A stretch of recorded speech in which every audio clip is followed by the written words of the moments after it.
Alors une présentation rapide de PIX, un service public pour évaluer et certifier les compétences. Alors comme c'est indiqué, c'est en cours de développement, donc nous étions au lycée Valin bêta-testeur avec nos étudiants de BTS. Bon, après il suffit de cliquer pour se documenter sur PIX. Donc, si on veut rejoindre de PIX, il faut inscrire son établissement, c'est ce qu'on a fait pour l'année 2017-2018.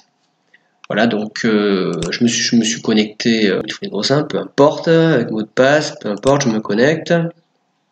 Et donc les étudiants étaient inscrits et ont donc pu communiquer leur score PIX via un code d'organisation que je leur avais communiqué pour envoyer leur profil. Donc au fur et à mesure, eh bien, on a les différents profils. Donc si on descend, on voit que Combo, par exemple, à une certaine date, avait 303 score PIX, alors qu'auparavant, elle était un niveau moindre. Alors je vous montrerai juste après, justement, quand on a le profil étudiant, comment ça se passe. Mais le projet est très bien documenté ici, avec les 5 grands domaines de compétences avec des niveaux de compétences. Donc parfois il y a plusieurs niveaux de compétences par grand domaine. Et c'est bien documenté pour tous les points qui sont évoqués. Donc les compétences, en l'occurrence, voilà, ici j'ai donc 2 champs de compétences pour le grand domaine concernant les informations et données, pour gérer les données et traiter des données, et mener une recherche et une veille d'information, etc. Donc ça regroupe un peu tous les champs de culture numérique qu'on enseigne aux étudiants. Donc ils peuvent nous faire appel à nous dès qu'ils ont un petit problème pour résoudre les exercices qui leur sont proposés. Alors je vais donc forcément, moi je n'ai pas de certification parce que je n'ai pas passé les PIX. Je suis en fait administrateur de la plateforme PIX Beta pour le lycée Valin. Donc je me déconnecte, et si je me connecte avec le nom d'un étudiant, Mathieu, alors j'espère que c'est le bon. Donc il m'a communiqué ses codes, je vais demander pour l'occasion, pour vous montrer. Donc Mathieu, un de nos étudiants, a un profil où il a obtenu 408 en score PIX. Donc s'il l'envoie, vous vous souvenez tout à l'heure, il y avait un code, il peut communiquer son profil de positionnement. Il faut bien comprendre que c'est du positionnement, c'est-à-dire que il peut recommencer pour avoir différents niveaux. Donc là on est niveau 4, vous voyez, tout n'est pas encore en place, disponible prochainement.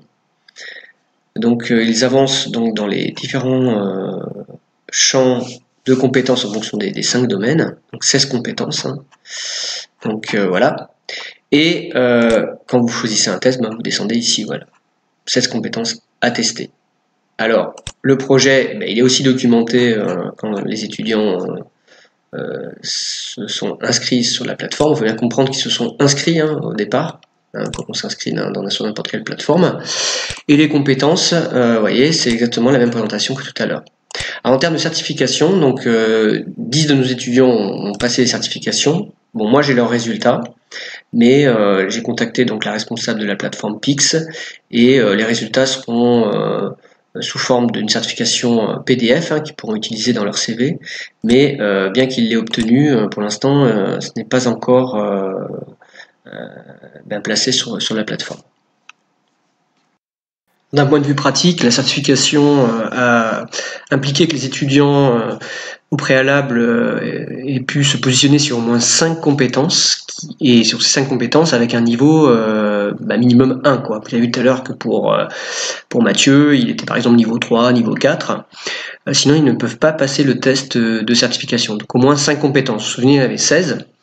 Voilà. Donc un positionnement sur au moins 5 compétences, la plupart avaient donc davantage que 5 champs de compétences avec un niveau différent de 0. Mais seulement 10 de nos étudiants ont souhaité, donc c'est bien évidemment selon le volontariat, souhaité passer cette certification. Donc là, une salle informatique C'est vraiment le minimum pour faire évidemment cette certification.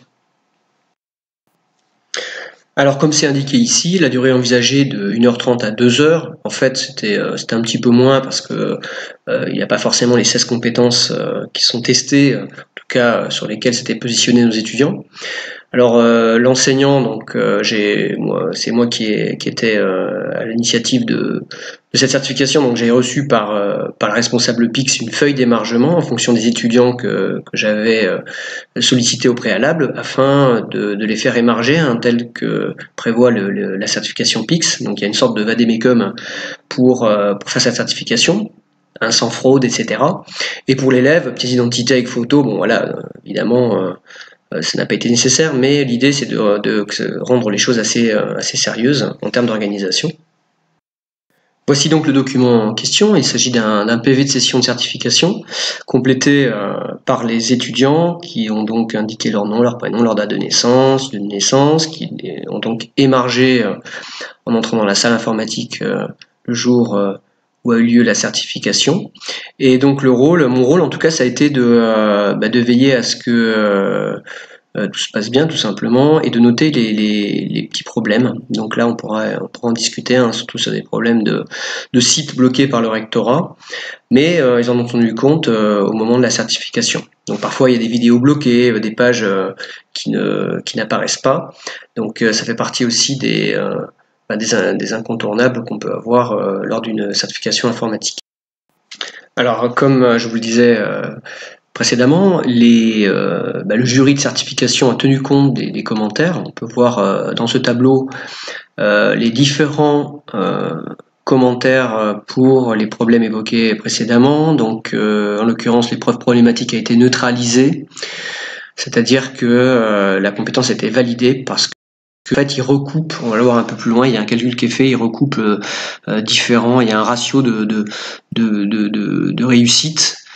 Donc ils tiennent compte du problème et peuvent valider même si certains exercices n'ont pas pu être faits et en raison des problèmes évoqués précédemment. Donc vous voyez en fait les niveaux de positionnement 3, 4, etc. et parfois -1. -1 c'est tout simplement quand la compétence n'est pas validée. J'ai donc reçu ce mail suite à la certification de nos étudiants, avec les résultats des élèves sous forme d'un tableau Excel, tout simplement parce que en version bêta pour l'instant, il n'y a pas encore de systématisation de certification sous forme d'un diplôme ou d'une validation PDF, ou pourquoi pas d'un badge.